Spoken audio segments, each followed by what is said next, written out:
Kenapa ada bibik nampak macam Fafnir tapi nampak macam level 100?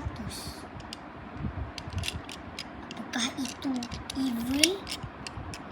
Perlawanan yang pertama. Apa tu? Siapa tu? Aku adalah perlawanan. Kau kena kalahkan Beyblade itu. Kalau tak, kau akan mati. Oh, senang je. Level 100. Aku level 300. Perlawanannya pertama. Oh, sekejap.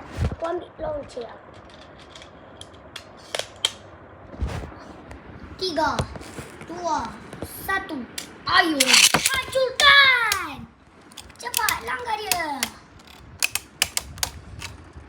Tak pusing pun. Tunggu kejap. Macam mana dia boleh pusing? Why? Full lama. Tegak. Why? Apa? Macam mana aku boleh kalah? Perlawanan yang kedua. Okey, kejap Perlawanan yang kedua. 3, 2, 1. Ayo, hancurkan! Tak pusing lagi. Dah sampai terbalik. Tak apa, aku akan dilancarkan. Ayo, hancurkan! Max, sini. Woi. Sini kau. Dus. Bush. Dus.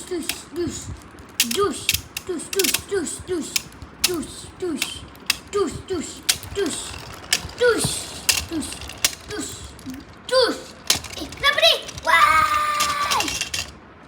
Hahaha. Aku 2, kau 0.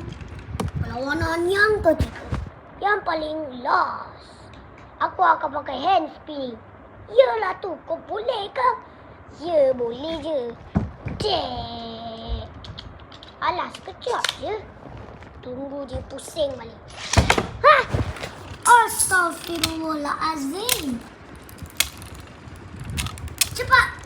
Cepat Valkyrie. Kalahkan dia. Cepat. Aduh. Sudah. Matilah. Kau akan mati. Tidak. Tamat sudah cerita kami.